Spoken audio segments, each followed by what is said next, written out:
पहले तो मैं बहुत ज़्यादा मतलब इंटेलिजेंट करियर का धन्यवाद करना चाहती हूँ, क्योंकि मैं जब थी तो घर पर थी। मुझे जब ज्वाइन करना था कोचिंग, तो मैंने कॉल किया था दानिश सर को सिर्फ टेस्ट सीरीज़ ज्वाइन करने के लिए। तो सर ने कहा कि तुम घर पर बैठ कर के नहीं, वो मुझे जानते भी नहीं थे, लेकिन फिर भी उन्होंने इतने अच्छे से मुझसे बात की।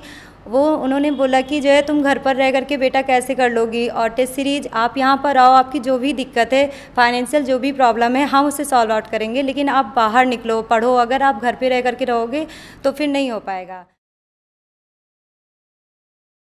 दोस्तों, एक बार फिर आपका इस्तकबाल है, स्वागत है, वेलकम है हमारे चैनल पर। और आज हम फिर बात कर रहे हैं एक होनहार स्टूडेंट आफरीन बानो से, जिन्होंने काफ़ी मशक्क़तों के साथ नीट पास आउट किया। सबसे पहले मैं इनका इंट्रोडक्शन जान लूँ और इनको क्या प्लेस हुआ है वो भी जानता हूँ। आफरीन, अपना इंट्रोडक्शन दे दें हमारे व्यूवर्स को।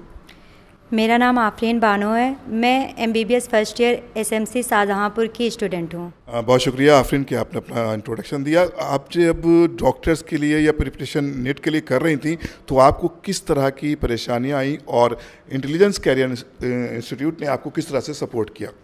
पहले तो मैं बहुत बैकग्राउंड मेरा बहुत ही वीक है, मतलब कि वहाँ पर पढ़ाई का बिल्कुल भी माहौल नहीं, बहुत ही गांव जैसा है। वहाँ पर कोई भी पढ़ने के लिए बाहर निकल। जहाँ पर गांव जैसा है, वो उस शहर का, उस गांव का क्या नाम है? रसूलपुर।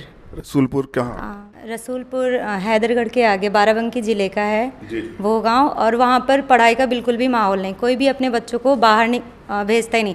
उनकी सोच ये है कि जितना पैसा हम पढ़ाई में लगा रहे हैं उतना तो वो कमा सकते हैं, और उसके बाद फिर मतलब लेडीज़ को तो यही होता है ना कि हाउसवाइफ बनना होता है, काम ही करना होता है, तो इसलिए वो पढ़ने के लिए बाहर नहीं भेजते हैं। तो ज़्यादा सपोर्ट किसका रहा आपको? घर पे सभी लोग सपोर्ट किए, लेकिन खासकर पापा हमारे, उनको जो है एक छोटा सा मेडिकल स्टोर है उनका। तो जब मैं 3rd क्लास में थी, तो उनको लोग गांव में जो है ना, मेडिकल स्टोर की वजह से लोग वहाँ पर गांव में लोग डॉक्टर कहते थे। तो मुझे यही लगता था कि मेरे पापा डॉक्टर हैं। जब मैं 3rd क्लास में थी, तो सर ने मुझसे पूछा तुम्हारे पापा का नाम क्या है, ब्लैक बोर्ड पे लिखने के लिए। तो मैंने डॉक्टर कुतुबुद्दीन सिद्दीकी लिखा। तो सर हंसने लगे। उन्होंने बोला कि तुम्हारे पापा डॉक्टर हैं? तो मैंने कहा यस सर। तो बोले कि पापा से पूछना, तुम्हारे पापा डॉक्टर नहीं है। फिर मैं जा कर के पापा से कही कि पापा आप डॉक्टर नहीं है? तो उन्होंने कहा नहीं बेटा, वो मतलब पहले होता था कि मेडिकल जो स्टोर होता था वो 12th पास आउट नहीं होते थे, फिर भी लोग खोल लेते थे। तो वैसा ही मेरे पापा का था। तो मैंने पापा से पूछा कि किस लिए आप नहीं डॉक्टर बन पाए? तो उन्होंने बोला कि फाइनेंशियल प्रॉब्लम थी और हमारे घर के लोग हमें आगे पढ़ा नहीं पाए, लेकिन मुझे शौक़ थी, तो मैंने सिर्फ जो हो पाया मुझसे वही मैंने किया। तो उन्होंने बोला कि बेटा आप डॉक्टर बनिएगा और हम जो है पूरा सपोर्ट करेंगे, और जो भी हमारे साथ दिक्कत हुई वो तुम्हें नहीं फेस करने देंगे। तो तब से मैंने मतलब मेरे अंदर ये हो गया कि पापा नहीं बन पाए तो फिर मैं बनूंगी। सब बहुत लायक मुबारकबाद हैं आपके गार्जियंस। मैं सलाम करता हूं, और इंटेलिजेंस की टीम की तरफ से और अपनी ग्राफ एजेंसी की टीम से। कुतुबुद्दीन सिद्दीकी साहब आपने नाम बताया, आपको सलाम है कि आपने अपनी बच्ची के लिए ऐसा सोचा।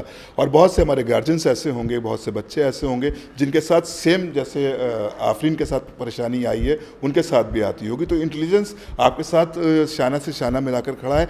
आज के दौर में ये शिकायत तो मुझे लगता है कि सर नहीं होना चाहिए, हैदर सर, क्योंकि इस तरह के केसेस आपके पास बहुत सारे आते होंगे जहां पर फाइनेंशियल प्रॉब्लम आती है, तो उनके लिए कैसा सॉल्यूशन करते हैं? बहुत सारे बच्चे गांव से होते हैं, पढ़ने में अच्छे होते हैं, फाइनेंशियल प्रॉब्लम होती है, तो हम लोग भी उनका सपोर्ट करते हैं।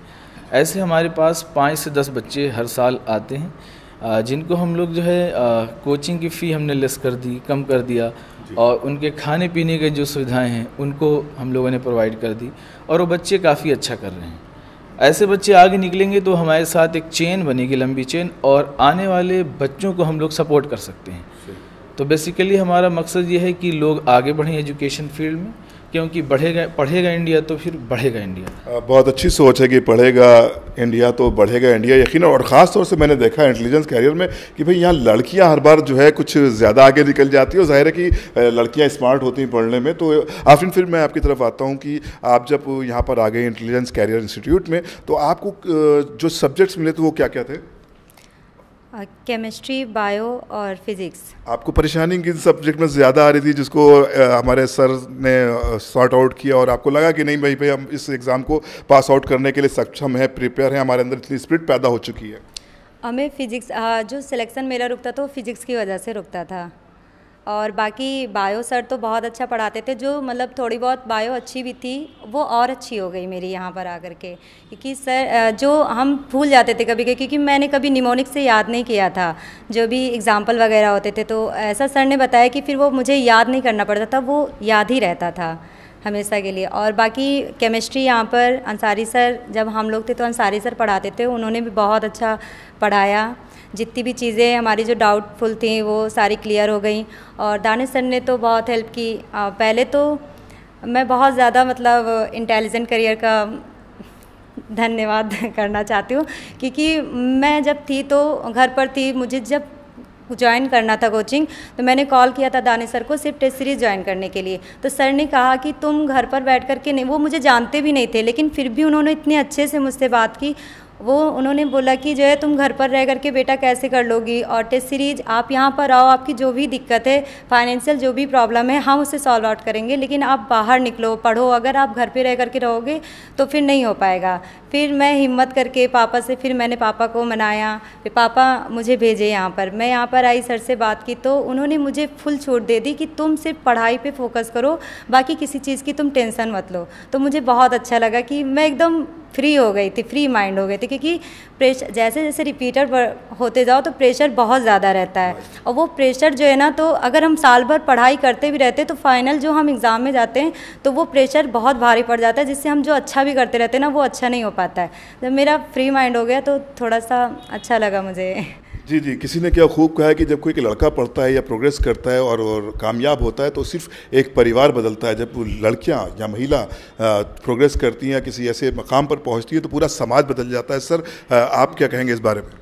जी, गर्ल्स का आगे बढ़ना, क्योंकि जो बच्चों की परवरिश है वो इन्हीं के हाथ में होती है, तो एक नस्ल दर नस्ल सिलसिला ये जारी हो जाता है।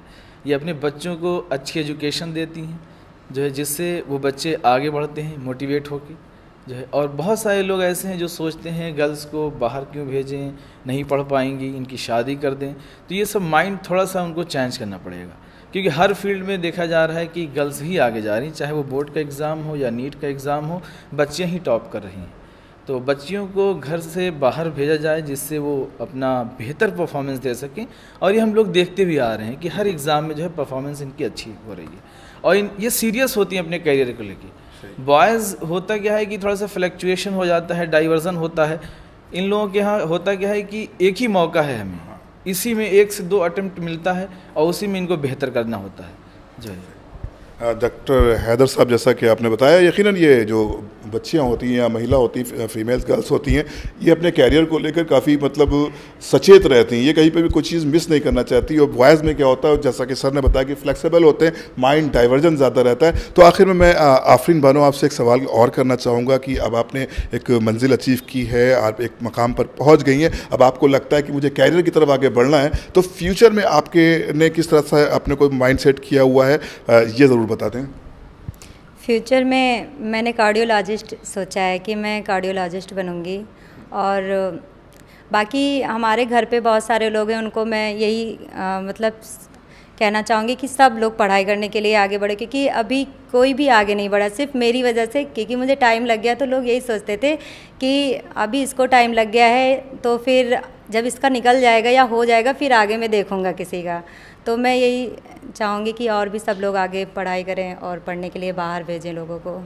आप लायक मुबारकबाद हैं, इंटेलिजेंस कैरियर इंस्टीट्यूट की पूरी टीम लायक मुबारकबाद है कि जिन्होंने इस तरह की सोच अपने जो स्टूडेंट्स हैं उनके अंदर रखी है। और यकीनन ये मैसेज सिर्फ आपके परिवार के लिए नहीं है, बल्कि ये मैसेज आपका पूरे समाज के लिए है। और लड़कियों को आगे आना होगा। और जाहिर सी बात है कि जब इस दौर, जो कि एक डिजिटल दौर है, अगर इस दौर में हम आगे नहीं आएंगे तो फिर कब आएंगे। तो इंटेलिजेंस कैरियर आपके लिए हमेशा आपके साथ जुड़ा हुआ है। किसी तरह के भी कोई भी डाउट्स हों, आप यहाँ पर संपर्क करें। डॉक्टर हैदर साहब हैं और भी पूरा स्टाफ है, यहाँ से आप इंटेलिजेंस पे कैरियर इंस्टीट्यूट से कांटेक्ट करें। किसी भी तरह की आपको परेशानी होती है तो मुझे लगता है ये पूरा स्टाफ, पूरी टीम आपको उसका सॉल्यूशन देने के लिए सक्षम है।